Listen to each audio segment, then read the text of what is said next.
ngao chin map mene ne surao English lo blo pyom le ngago chin map mene ne chin la ma phan ne surao English lo I wasn't born yesterday I wasn't born yesterday ငါမနေ့တနေ့မှမွေးလာတဲ့ကောင်မဟုတ်ဘူးငါ့အချင်းလာဖမ်းမနေနဲ့ကျွန်တော်တို့အဲ့လိုမျိုးပြောလို့ရတယ်ဆိုတော့ဒီဥစ္စာကိုကျွန်တော်တို့ဒီစကားပြောတဲ့အခါမှာဘယ်လိုမျိုးတွဲပြီးတော့ပြောလို့ရလဲဆိုလို့ရှိရင်ဥပမာ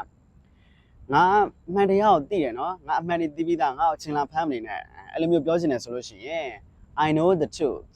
I wasn't born yesterday I know the truth I wasn't born yesterday ငါအမှန်ကိုသိပြီးသားငါ့အချင်းလာမဖမ်းနဲ့ဆိုတော့အဲ့လိုမျိုးကျွန်တော်တို့ပြောလို့ရတယ်ဟုတ်ပြီကျွန်တော်တို့ကနောက်တစ်မျိုးဘယ်လိုမျိုးထပ်ပြောလို့ရလဲဆိုရင်ဥမာမင်းလုံနေတာတွေငါသိတယ်နော်ငါ့ကိုချစ်မှတ်မနေနဲ့အဲ့လိုမျိုးပြောချင်တယ်ဆိုလို့ရှိရင် I know what you are doing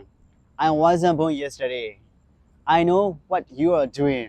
I wasn't born yesterday မင်းလုံနေတာတွေငါသိတယ်နော်ငါမသိဘူးမှတ်မနေနဲ့အချင်းမှတ်မနေနဲ့ဆိုတော့ကျွန်တော်တို့အဲ့လိုမျိုးပြောလို့ရတယ်ဟုတ်ပြီဒီဟာကိုကျွန်တော်တို့ကနောက်တစ်မျိုးဘယ်လိုပြောလို့ရလဲဆိုရင်ငါ့ကိုလာမလိန်နဲ့ငါ့ကိုအချင်းမှတ်မနေနဲ့ငါမင်းလိန်နေတာတွေငါသိတယ်အဲ့လိုမျိုးပြောချင်တယ်ဆိုလို့ရှိရင် Don't lie to me I wasn't born yesterday Don't lie to me I wasn't born yesterday ငါ့ကိုလာလိန်မနေနဲ့ငါအချင်းမဟုတ်ဘူးကျွန်တော်တို့အဲ့လိုမျိုးပြောလို့ရတယ်ဆိုတော့ကျွန်တော်တို့ကတယောက်ကကိုယ့်အချင်းလာဖမ်းနေတယ်အဲ့လိုအဲ့အချိန်မှာကိုကငါအချင်းမဟုတ်ဘူးငါ့ကိုအချင်းလာဖမ်းမနေနဲ့အဲ့လိုမျိုးပြောချင်တယ်ဆိုလို့ရှိရင် I wasn't born yesterday ဆိုပြီးတော့ကျွန်တော်တို့ပြောလို့ရတယ်